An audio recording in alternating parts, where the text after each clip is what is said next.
Introduction to API testing, right? So this is very basic session. So in this session, we'll be discussing only the basics required for entire API testing, right? So no more advanced things in only this class is discussed. Going ahead, we'll be discussing session by session, right? First of all, we need to understand web application, right? Web application. So in any web application, there are two parts. In any web application, there are two parts. One is front end and the other is back end. Front end and back end. There are two parts. You take any website, any web application, there are two parts, right? One is front end and the other is a back end. So what is the meaning of front end? See, this front end is a part of web application. Is it right? Part of web application, right? With the help of this part, what you will do, you will try to see. You, in the sense, users. Is it right? Users can see, right? So it will be possible to interact with this front end. Is it right? So front end is a part of web application where users can see and interact. So interaction in the sense what you will do, you will interact with the functionality. You will interact with the layout. Is it right? You will interact with the text. You will interact with the buttons. Lot of web elements is present at front end layer, front end part, right? Users can see and interact, right? So for front end, we'll do front end testing, right? So front end testing is also called as web testing, right? So or UI testing or GUI testing. So these are different names for front end testing, right? So web testing, UI testing, GUI testing. So as a part of this testing, what you will do, will test the user interface. You will be opening this web application in a browser. Very good. Once you open, what you will do first, you will try to check user interface by accessing that application. So after that, you will try to validate the functionality of an application. Is it right? In front end testing, which is a part of web application, we will do web testing. Nothing but we'll test the user interface. We'll try to validate functionality of an application. Is it right? So this is one of the things which you need to understand. Front end, part of web application. Users can see and interact, right? Front end testing. In front end testing, web testing it is also called as or UI testing or GUI testing. We'll test user interface. We'll validate functionality of an web application. Good. Then what about back end part? What about back end part? Guys, tell me, when you talk about front end part, users can see and interacts. Is it right? So backend is also a part of application. Is it right? It is also a part of application. Without this, without this application cannot work. Without this application cannot work. Is it right? It is a part of an application which there is some process going in the backend. Without that process, application cannot work, right? This is nothing but backend. So in others word, what I can say, users cannot see. Is it right? Whatever is happening in the background, so users cannot see that part. Is it right? So when you talk about backend part, it is a part of web application where users cannot see that part. Is it right? But it is essential for application. If it is not available, your application cannot be possible to work as expected. Right? So in many web application, there are two parts. One is a front end and the other is back end. So back end is a part of application. Without this, an application will not work. Good. Then what are all the parts comes in backend? One is API and the other is database. Right? These are the two parts comes in the backend. So in backend, we do API testing. Is it right? In backend, we do API testing. So in backend, we'll also do database testing. So every web application will be having web testing or UI testing or GUI testing, which is front end coming to back end. You have API testing, you have database testing. So these are three mandatory testings which you need to perform for a web application. Right, good. You are saying web application. That is absolutely fine. But in total, in reality, how many types of applications will be having? All right, three types of applications. Is it right? So types of applications. Types of applications. How many types of applications? We have desktop applications. We have web applications. Is it right? So we have mobile applications. Is it right? So these are different types of applications available, different types of applications, right? So web application is also a type of application, right? Along with the web application, we have desktop applications. When you talk about desktop applications, tell me guys, I am using this notepad. Is it right? So notepad, which type of application it is? It is a desktop application. For this notepad, tell me, do you need any internet? No internet is required. No internet is required. Is it right? So without internet also, you can work with this application, not only notepad. You take MS Office. You take a calculator in your desktop, right? These applications comes as a part of desktop applications, right? So no internet is required. So that means if you don't require any internet, what you can do, you can easily download and install and use that, right? And use that. That means, can I say desktop application is a standalone application? Can I say that simply? Desktop application is an stand-alone application. Stand-alone application where you no need any internet. You can download. Once you have an internet, you can download that. You can try to install that. Right? Once you install, then you can use that without internet. So simply I can say desktop applications are standalone applications without internet. You can work with desktop applications. Good.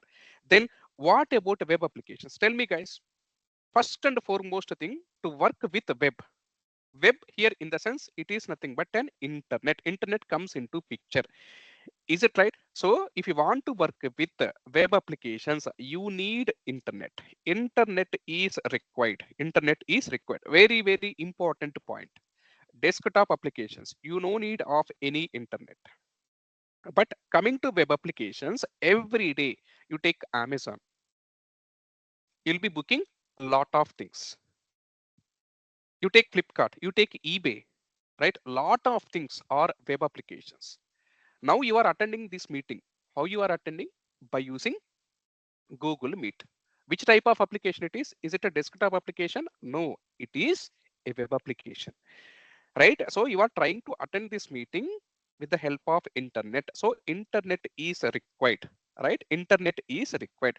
That means, in other words, a web application is a type of application. Without internet, you won't be able to work with that application. So internet is required. Good. Web application follows client server architecture. We'll be discussing that. Client server architecture. Client server architecture, very, very important thing. Client and server architecture. What is meant by client server architecture? Wait for some time, we'll be discussing that, right?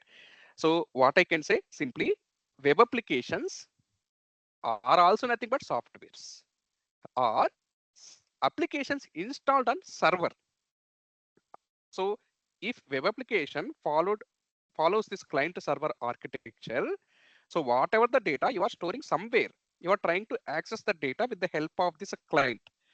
That means when I talk about web application, client and server comes into picture, right? So web application follows client server architecture.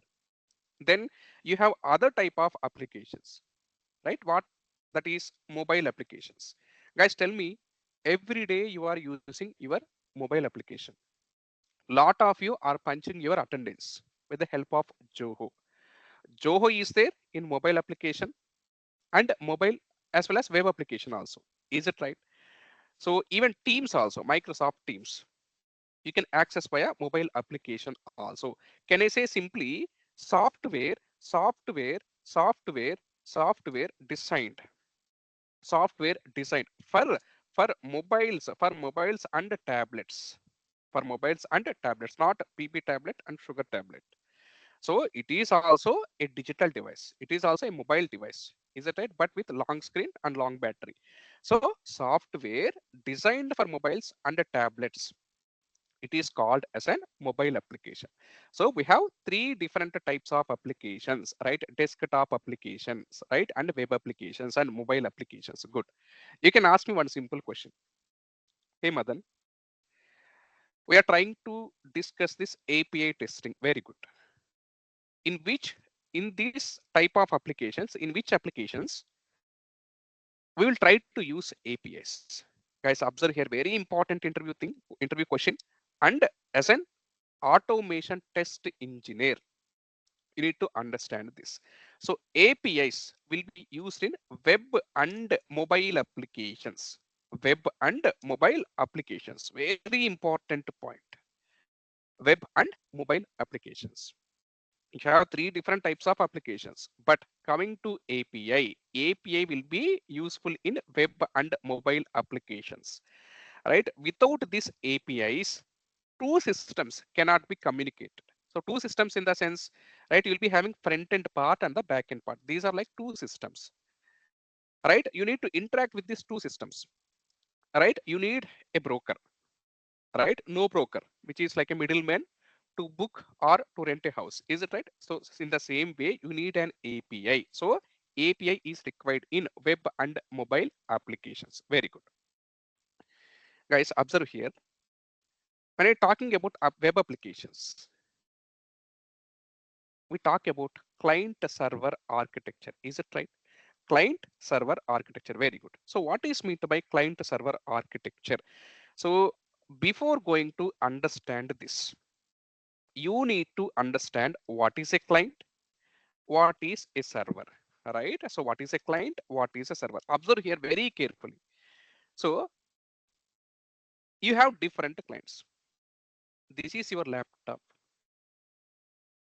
This is your mobile. It can be some tablet also. It can be desktop. So all these clients, these are all clients. These are all clients. With the help of these clients, clients are also a physical devices are also softwares. Is that it? When I'm saying clients, they are not only hardware devices. They are also software devices, software applications, right?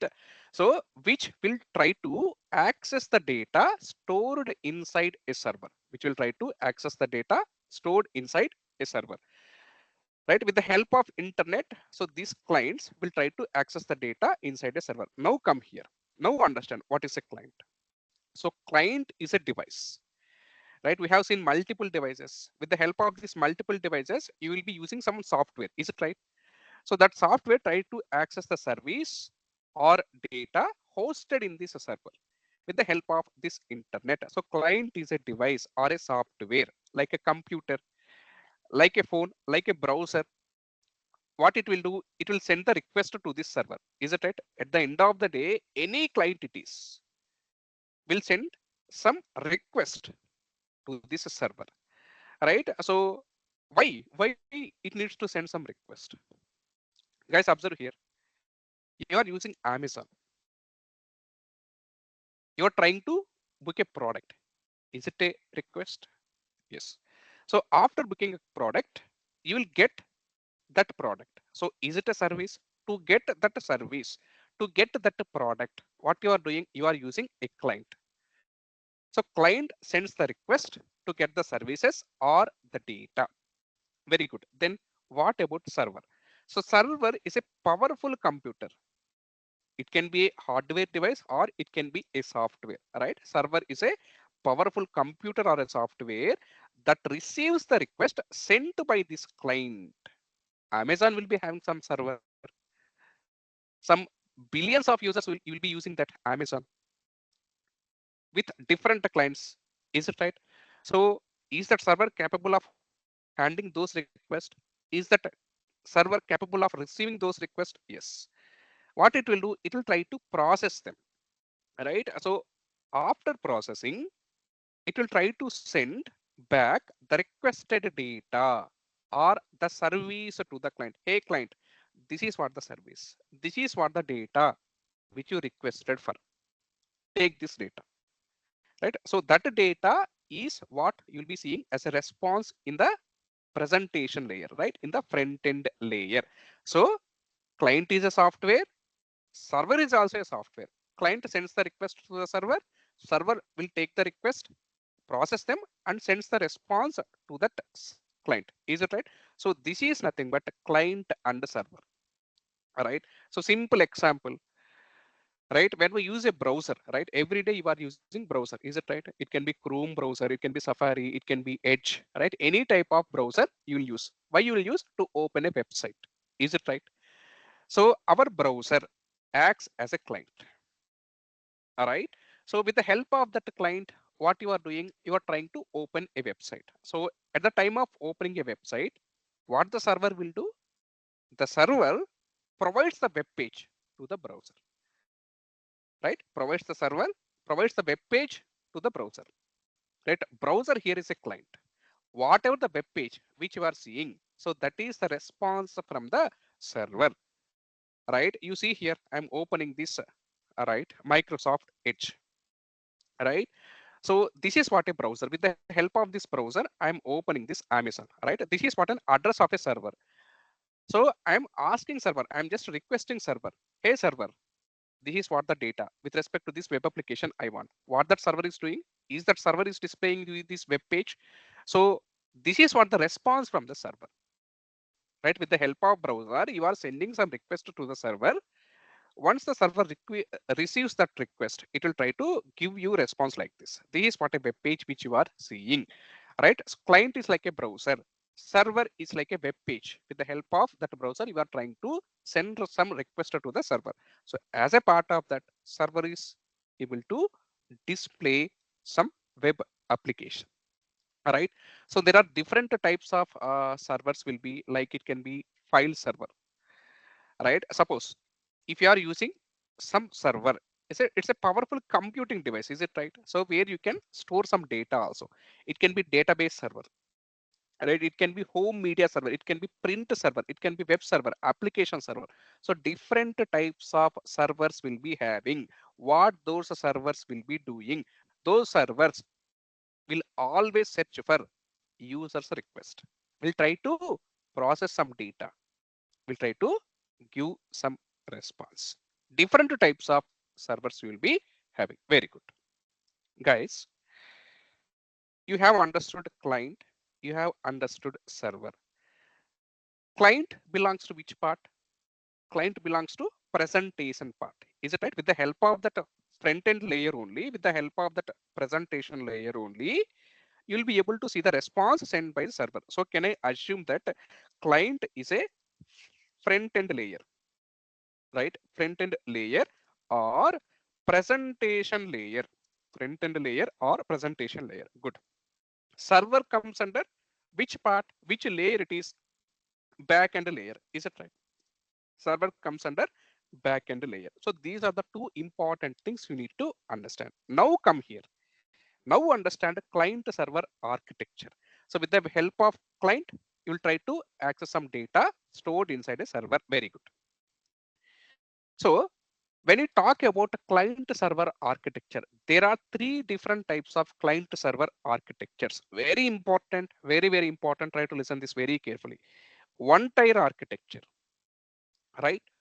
Two tier architecture. You have three tier architecture. One tier architecture, two tier architecture, right? Three tier architecture. Again, I'm repeating. One tier, one layer. Two tier, two layers. Three tier, three layers. So every web application, every modern web application follows a three tier architecture. Very important. Now you take Amazon, Flipkart, any big e-commerce application, right? So any modern web application, simply, right? Any modern web application, right, follows three tier architecture. There is no doubt at all. right? There is no doubt at all. Three-tier architecture. Three-tier architecture. Very important point. You need to understand this. First of all, what is the meaning of one tier, three tier, and two tier? Guys, you take your Windows operating system. You take your Windows operating system. Very good. So where I am hosting this API testing.txt in my local system only. Where I am accessing in my local system only. So can I say you have one single system? You have one system, same system where you are trying to store some data, where you try to retrieve that data in one single system. So client and server, client and server, right, in the same system. Client and server in the same system. Very important point. Client and server in the same system, right? So if the client and the server will be in the same system, that type of architecture is called as an one-tier architecture.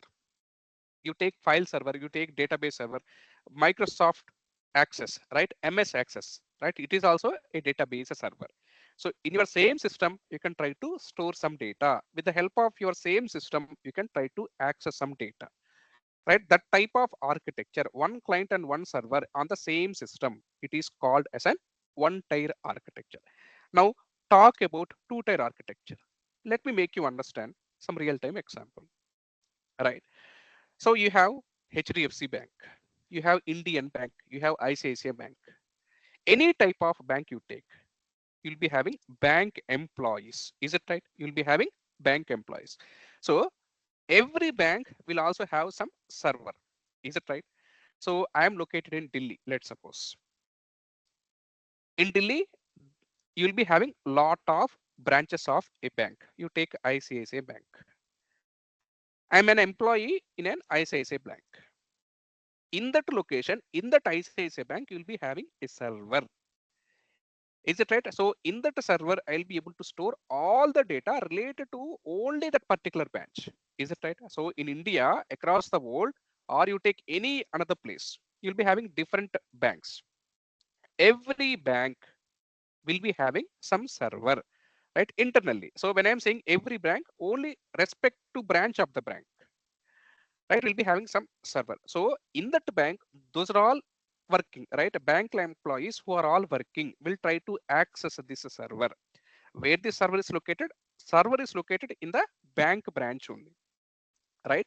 That means, can I say bank employees will use system, will use Windows operating system to access some data inside the server.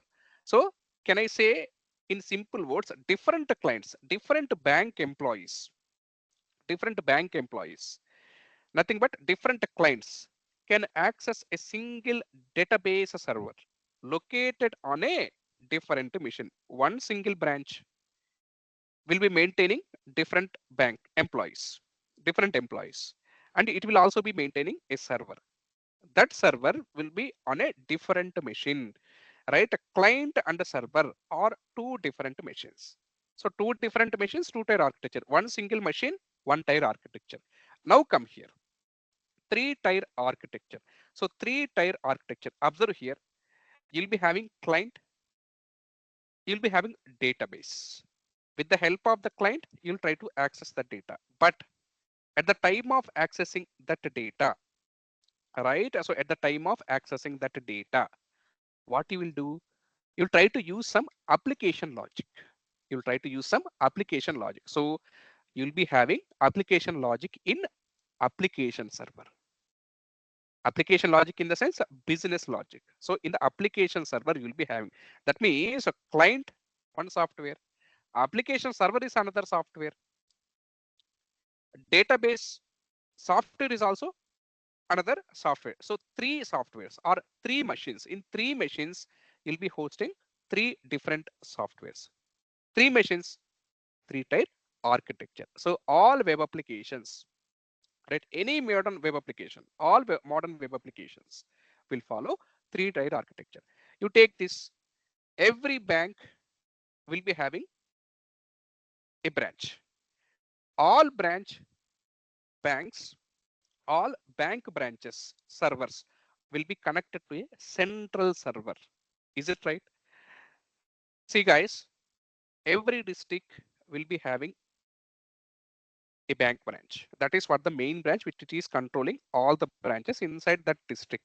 So again, main branch in that district will be connected to a main bank at the state level. So multiple states will be having main branch. Main branch will be having server. So multiple main branches, right? Multiple branch servers will be connected to central server. Nothing but central bank of that particular bank. You take ICICI, it is located in Delhi. So all the servers located in different parts of India will be connected to central server. Is it right? So it is in multiple layers, right? Three-tier architecture or n-tier architecture. So n layers or 3 layers, right? So minimum 3 layers, more than 3, it is also possible. Multiple layers you can try to introduce. So that is the reason 3-tier architecture, right? And one more important thing, bank employees try to access the data inside that particular bank server only. That means what type of application they will be using? Intranet applications. Intranet applications, very important terminology. All right. So intranet applications. So all two-tier architecture applications are intranet applications. So three-tier architecture applications are called as an internet applications. There is very important information hidden here. Intranet. Intranet is a private network only accessible within an organization. Very, very, very important point. Two-tier applications, two-tier client server architecture supporting applications are nothing but intranet applications. All modern web applications follow three-tier architecture. So they need internet. So they are called as internet applications. That means what is the meaning of internet? So it is what a communication protocol or a private network only useful or used by internal employees of an organization. Only used by internal employees of an organization. Suppose if it is an internet, it's a global network. Is it right? So if it is a global network, so everybody, anyone can access, right? So if you have internet connection, with the help of that internet connection, I can communicate with you. You may be not knowing to me. I may be not knowing to you. Still, I can communicate with you. Is it right? So that global network is called as an internet. So all three-tier client server architecture supporting applications or internet applications, right? Where you'll be having a global network. So if it is an internet application, it is having a private network, right? Only for the internal employees of an organization. Good. So once you understand this, what I am saying, all web applications, all modern web applications follow three-tier architecture. That means 3 layers will be having, right? So can we talk about that types of types of layers in web application? One by one we'll be discussing, guys. Observe here, every concept which we discussed right now is an interlinking concept. If you understand this only, you'll be understanding these types of layers. Like this, every concept is an interlinking concept. Guys, how many layers you'll be having in a three-tier architecture? Tell me. You'll be having presentation layer. You'll be having application layer. Is it right? You'll be having database layer. Is it right? Presentation layer, application layer, and database layer. So with the help of some front-end technologies, right? You front-end programming language technologies, you'll be trying to build this presentation layer. Is it right? So HTML5, JavaScript, CSS, right? So it can be Angular JS, React JS, which are libraries of JavaScript. You'll try to build this presentation layer. Good. You'll be having a database layer. Is it right? So where you can use SQL Server, right, which is an proprietary product of Microsoft. You can use MongoDB, right, for faster retrieval. You can use PostgreSQL, Oracle, MySQL. So any type of database technologies where you'll be hosting some data, you'll be creating. All right, with the help of those technologies, you'll be creating a database layer. And between presentation layer and database layer, you'll be having this application layer. Is it right? Between a presentation layer and database layer, you'll be having application layer. So what is the purpose?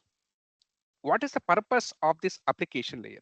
So the main purpose, tell me guys, with the help of presentation layer, you are trying to communicate with this database layer. Very good. First, the communication will pass to this application layer. So in this application layer, we will be having some business logic. So whatever the request which you pass to this application layer, what it will do, it will try to pass that to the database layer. So it will process the data and it will send the data from this database layer, or you can say the response to this application layer. And this application layer will route that response to this presentation layer. So that is what the response which you will be seeing in the presentation layer. So observe here, let me write those points. You have three different types of layers. Yes, I don't have any problem. It can be 10 layers also. At the end of the day, I want data, I want to modify data, I want to update data. Is it right?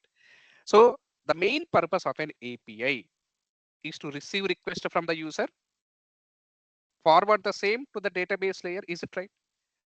Process the data and send the database response back to the presentation layer. Is it right? So front end to API, API to database, database to API, API to front end layer. So that is what the response you will be seeing in the presentation layer. Good. By using programming languages, is it right? So backend programming languages, it can be Java, JavaScript, .NET, C Sharp, Python, C++. With the help of these programming languages, you'll be creating this application layer. You'll be creating this application layer, right? Very, very important. So every layer at the end of the day will be having functional testing and non-functional testing, right? So when we talk about functional testing, you'll only bother about functional aspects of an that particular layer. When you talk about non-functional testing, so you'll bother about non-functional aspects like security testing, stress testing, load testing. So every layer will be having two types of testing, functional and non-functional. So those are categorized into web testing, right? So API testing and database testing. So three different layers will be having three different types of testings. Very good. Observe here, what is the middleman here? Middleman is an application layer, which is like an API. Is it right? Which is acting like an translator, which is acting like a broker. Is it right? So then what is an API? What is an API? What is an API? Before going to understand this simple diagram. Guys, you gone to a restaurant. Very good. You gone to a restaurant. You are a customer. You need to order some food. At the end of the day, who will prepare that food? Who will process that food? Chef process that food. Will you directly talk to the chef? No. You need another layer, another person, which is used to take your inputs. Is it right? Hey, waiter, I need some chilled water bottle. I need some lychee. Is it right? I need so and so starter. So first he will take that request. After taking that request, what he will do, he will route that request to the chef with the help of some software. Is it right? Some kitchen softwares will be having. So then what the chef will do? Chef will try to process that, will try to prepare that.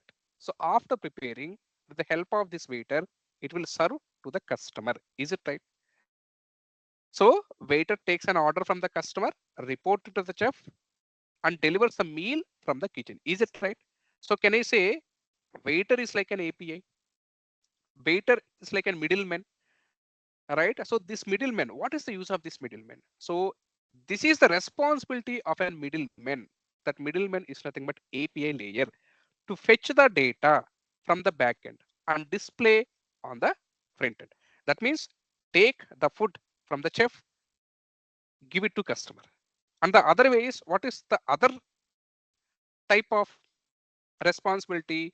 The responsibility is to take the data from customer. Customer is like a front end and try to update to the chef. So updating here, it is nothing but doing CRUD operations on the database.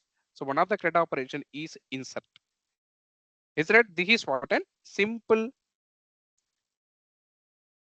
communication system. Can I say waiter is also like a communication system?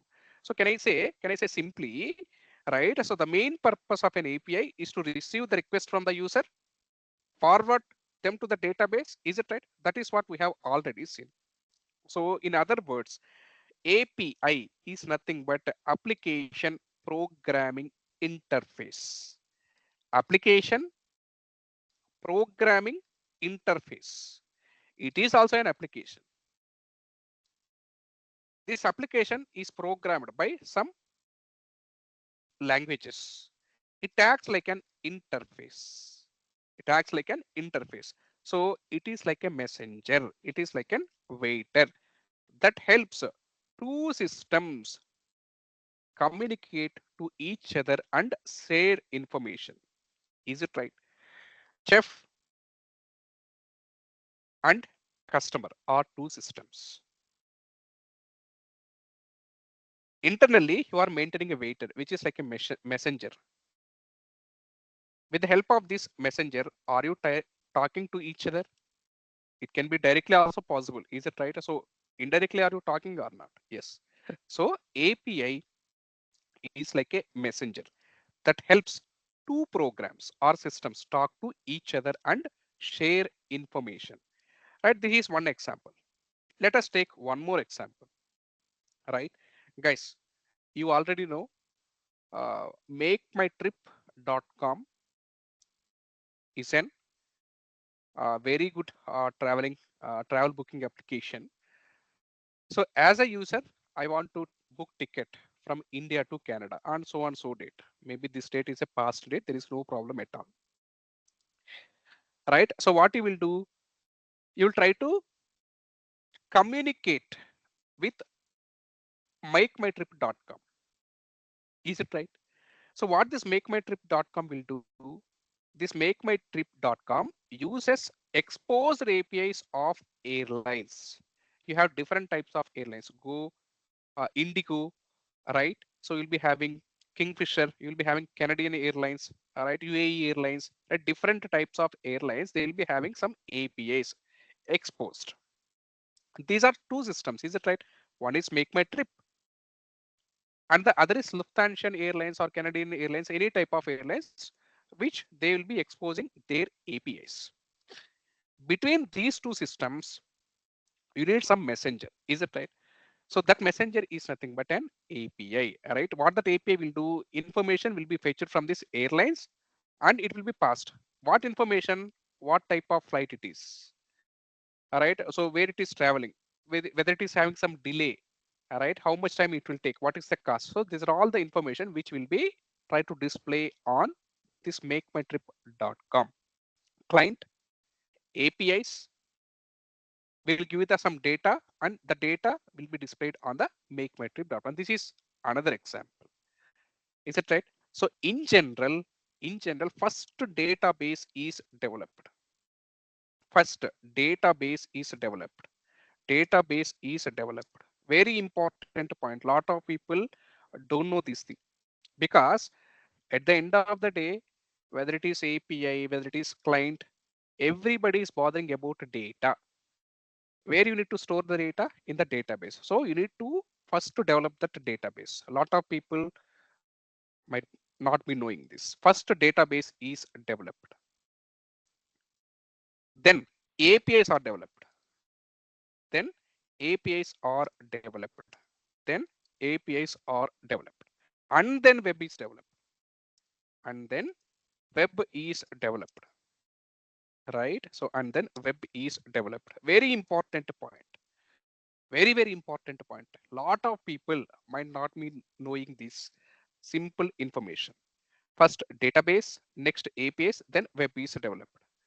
Guys, normally more time is present between APIs and web development, APIs development and web development. Lot of time will be there, right? So at this time, if testing is conducted on APIs, we have to conduct less testing on web application.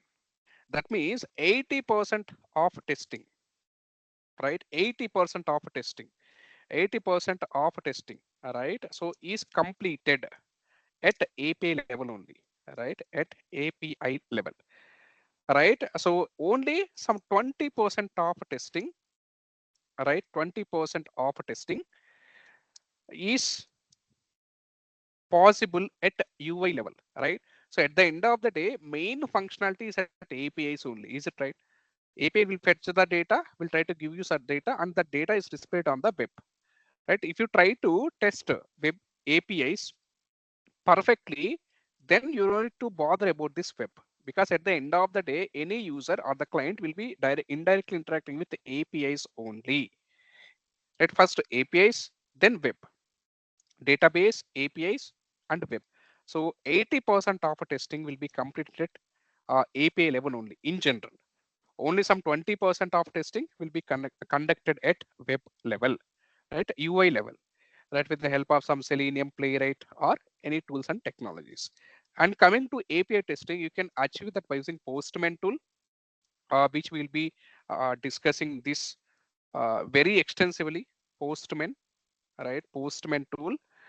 And the other thing is, if you want to automate these APIs, yes, you have rest assured if you are from Java, right? So in Python, we'll be using this request module, which we'll be discussing here very, very clearly, right? Postman tool will be discussing and request module will be discussing, right? So APIs testing, 80% of testing is conducted at the API level only, right? If you do that, you don't need to bother about web, right? So main functionality testing, when I'm saying testing, 80% of the testing in the sense main functionality testing. Very good.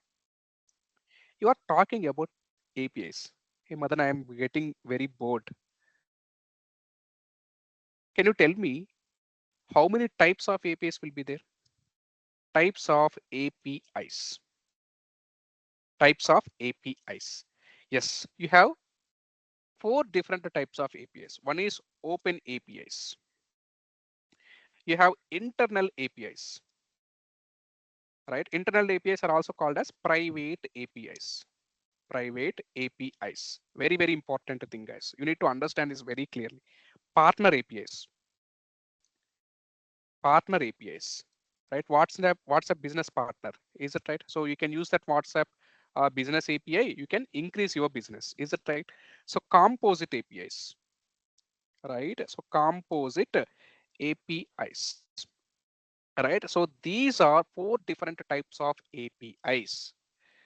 When you talk about open APIs are also called as public APIs. Public means you, it's me, right? It's Madan, as well as it is Vihari, it is Subodh, right? So it is KK, it is Piyush. Everybody is a public. If public uses that APIs without any restriction, those APIs are called as an open APIs. You take this Google Map API, will you able to use that? Will Subodh be able to use that? Yes. Is Madan be able to use that? Yes, it is possible. Is Anuradha? Yes, Dheeraj also you can use, Erna can use, Isha can use, right? Jayanta, everybody can use that APIs. There is no restriction at all. So best example is Google API, right? Google API, right? So Google Map API, in the sense when I'm saying Google APIs, Google Map APIs, right? So internal APIs or private APIs. Guys, tell me, you are working in a company. So a company will be having HR system, is it right? So HR system API accesses employee data for payroll processing. Is it right? So which type of API it is? HR system API, which is an internal API or private API. Is it right? So only used within a company on an organization, right? Isha is what an organization, is it right? So internally we'll maintain some APIs to communicate to each other, right? So a lot of employees will be working in an Isha, right? So in this organization, in this company, we'll be using some private APIs only for communication within that organization, right? Those are called as private. This name itself says private. Nobody can access that except internal employees, right? You have other type of APIs. One is partner APIs, right? So these partner APIs mostly for business purpose, business purpose, business purpose, right? So you take WhatsApp business API, right? WhatsApp business API, right? What this API will do, this APIs, right, will be used as a part of your business development program, right? So you can use WhatsApp business API with one click. You can try to automate your businesses as well, right? Another thing, right? You'll be every day booking something. Is it right? So you take this travel application. So travel application, right, will be using some partner APIs, right? You have seen just now we have seen different types of airlines will be exposing their APIs. So you'll be using that APIs in makeMyTrip.com or redbus.com. So any type of platform, all right? So which try to improve their businesses, all right? So if you want to use this partner APIs, you need to have some protocols, some special requirements you need to meet. Otherwise, it is not possible. Next, you have other type of API, which is composite API. This name itself is composite, which is like a hybrid combination of multiple things, right? Nothing but multiple APIs, right? A combination of multiple APIs, multiple APIs, right? Multiple APIs. You take Flipkart, you take Amazon, right? So to retrieve some product information, you can think of like pricing, customer reviews. What you will be doing in one single shot, you will be seeing all those things or not. How it is possible? So multiple APIs will be triggered in the backend. Those multiple APIs response, you'll be seeing that on the UI, right? So these APIs combine multiple APIs in one single call, right? To take this, so what I'm doing, I'm just refreshing this page. Control Shift I. You'll be opening this developer console. I'm just going to this network tab. Guys, observe here. So what I'll be doing, let me clear these calls here. I'm just clearing these calls. We'll be discussing this going ahead. Don't worry. So I'm just clicking on this watches. All right. So once I click on these watches, you'll be having multiple things. Is it right? So let me try to click on any one single product. All right. Let me take Lux brands. All right. So let me try to check for this product. All right. I'm just clearing all these calls, clicking on this product.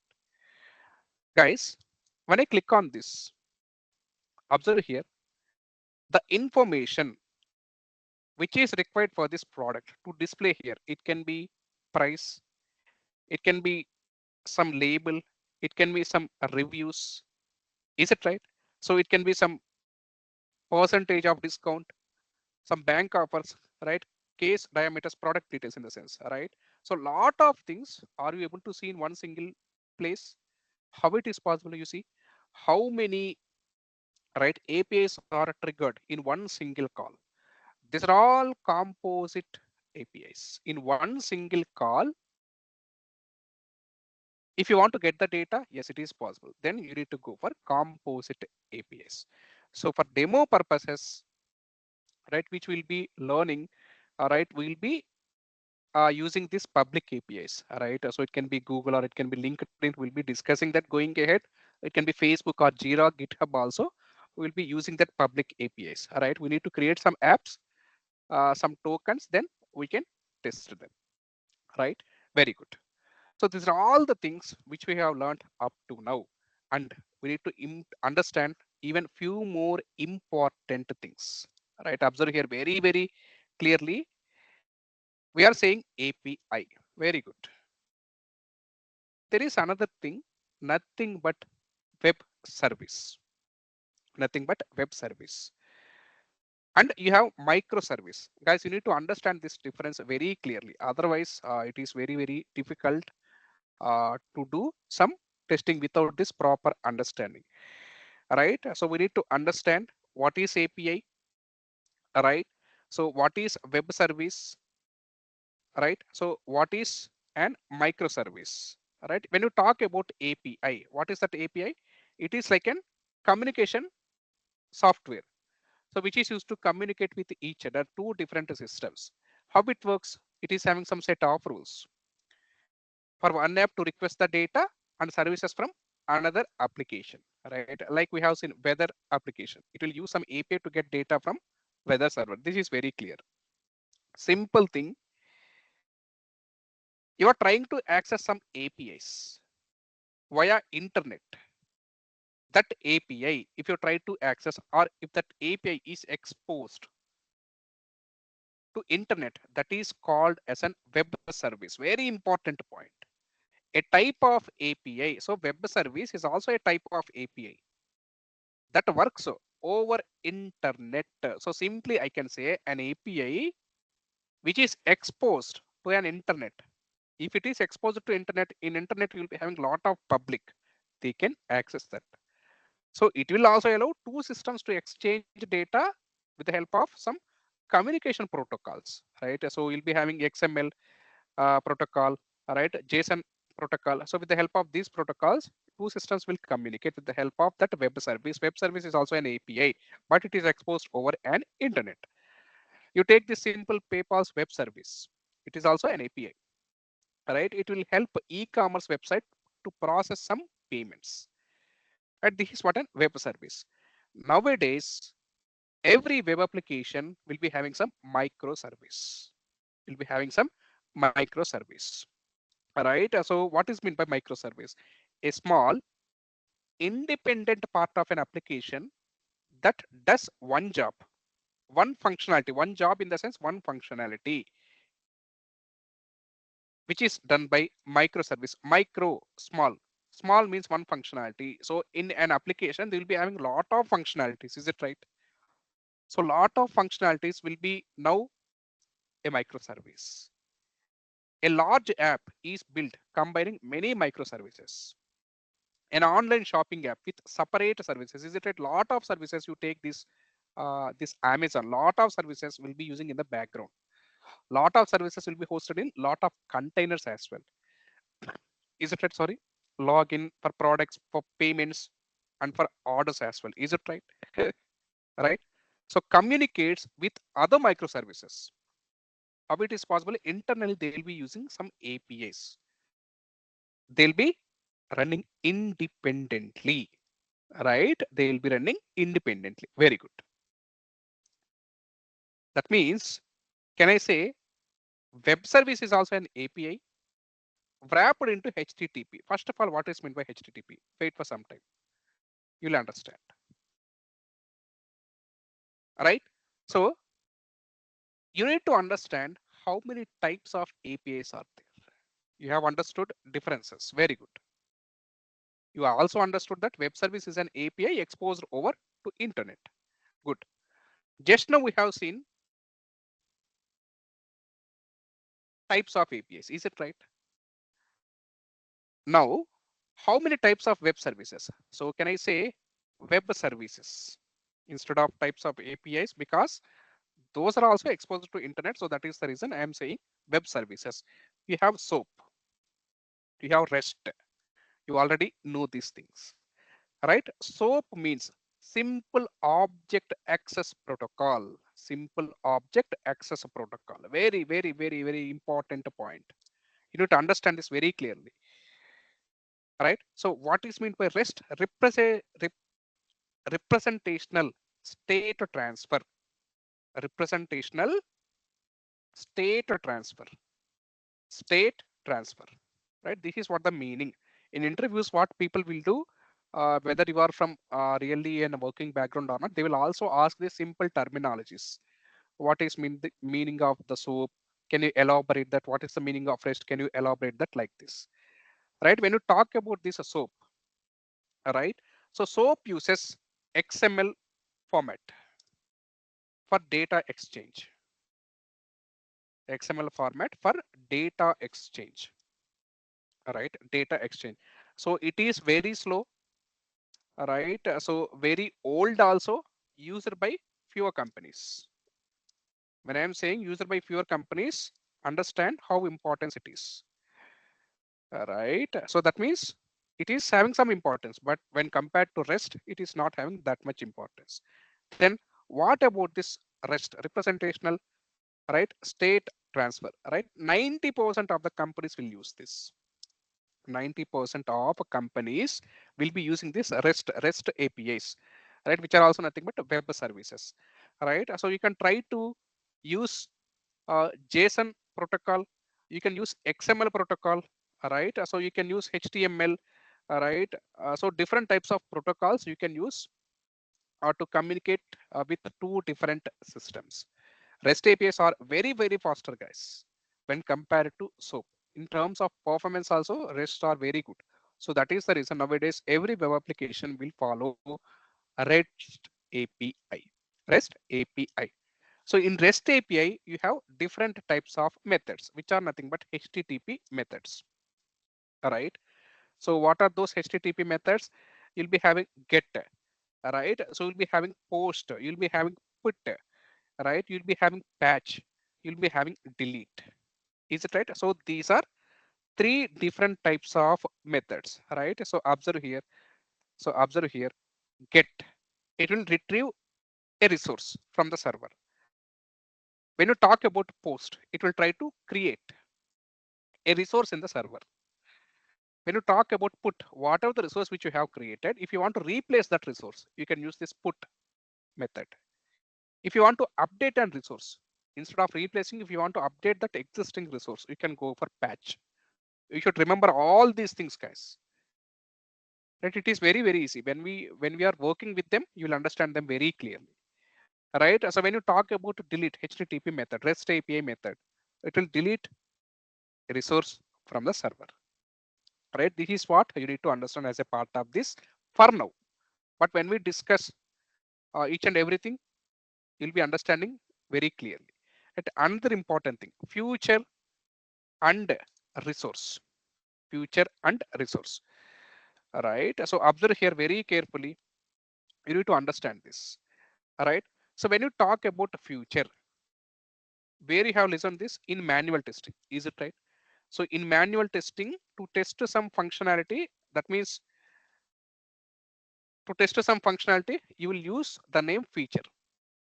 When you talk about resource, the same feature in API testing, right? It is called as an resource. The same feature in API testing, it is called as an resource. So resource or future, what they will do, they will represent some functionality, represent some functionality, right? Very important point. They will represent some functionality, feature or resource, both are same only. But how you try to test, whether it is manually or whether it is with the help of API testing, all right? So you will try to call that as a feature or a resource, all right? So simply it is a functionality. Good. Guys, you see here, I'm saying about HTTP. There is another protocol which is nothing but HTTPS. HTTP versus HTTPS. First of all, what is meant by HTTP? Right? What is meant by HTTPS? So HTTPS, hyper text transfer protocol secure. Secure, here it is there. HTTPS, yes for secure. HTTP, no security. That means no encryption. So HTTPS is an extension of HTTP. It is used for secure communication over a computer network. When you use this HTTPS protocol, data will be transferred in an encrypted format. That means hackers won't be able to see your data, right? So observe here, observe here. See, if you try to use this HTTPS protocol, hackers can see the encrypted data. You see here, password, suppose if you are trying to send via some application. So what that password is ABC123. If you use this HTTP protocol, hackers can see as it is ABC123 without password encryption. But hypertext transfer protocol secure. Secure in the sense of security for your data. So that means the data is encrypted. So if it is encrypted, hackers can see other type of representation of actual data. Right? So it is a communication protocol over an network. HTTP versus HTTPS.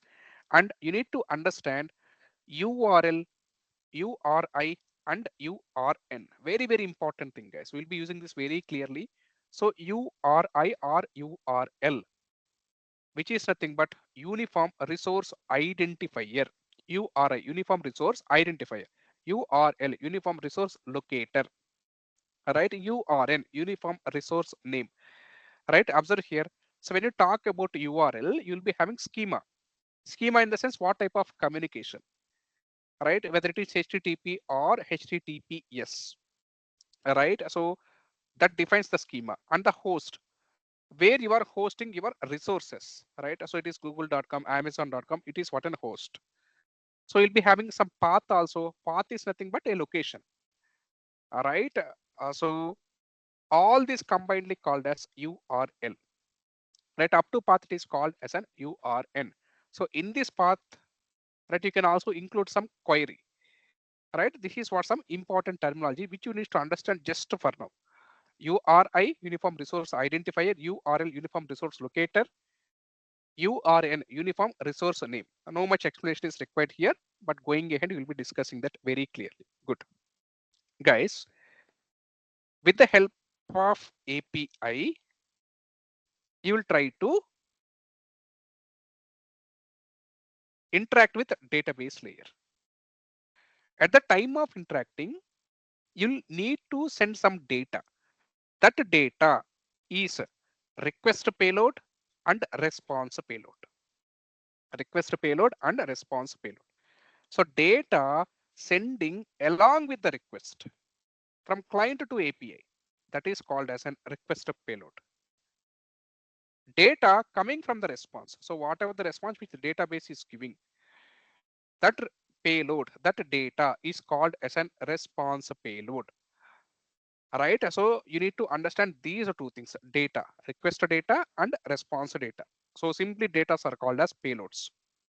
Request payload and response payload. Very good.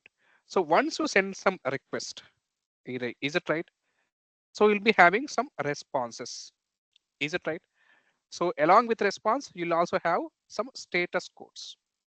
All right. So not only 200K, you'll be having 1xx, 2xx, 3xx, 4xx, 5xx status codes. All right. One, informational. Two, success codes. Three, redirection codes. Four, client error codes. Five, server error codes. So these are different types of status codes. You'll be having lot of responses, lot of validations we'll be doing here, right? For now, just to understand this much. When you try to send a request with all these things, URIs, headers, and a payload, that payload can be JSON or XML format. So from that server, you'll be having some response. In that response, lot of validations we'll be doing, right? Status code, response time, response data, response payload, string message successful or not. Lot of things will be doing some validations. If all those validations met some expectations, then only you can say a particular API is working as expected, right? This is what about introduction to API testing. Only basics. We have covered only basics. We did not even discuss about Postman tool. We did not even discuss about REST request module. All right, going ahead, we'll be discussing this very, very clearly. For now, I always urge you to go through this web application, right, where you'll be having the syllabus, right? So API testing with Python frameworks, CI/CD also you'll be learning, right? You'll be implementing some project, right? We'll be doing some automation as well. Right? When you scroll down, right? You can see introduction to API testing, right? API testing with Postman, right? Once it is done, we'll try to learn how you can automate those APIs, right? By using request module, right? You can also discuss this GraphQLs as well. Nowadays, everybody is asking about this GraphQL also, how you can test this uh, GraphQL APIs also. We'll be discussing them going ahead. This is what the day one session, which is an introduction session to API testing.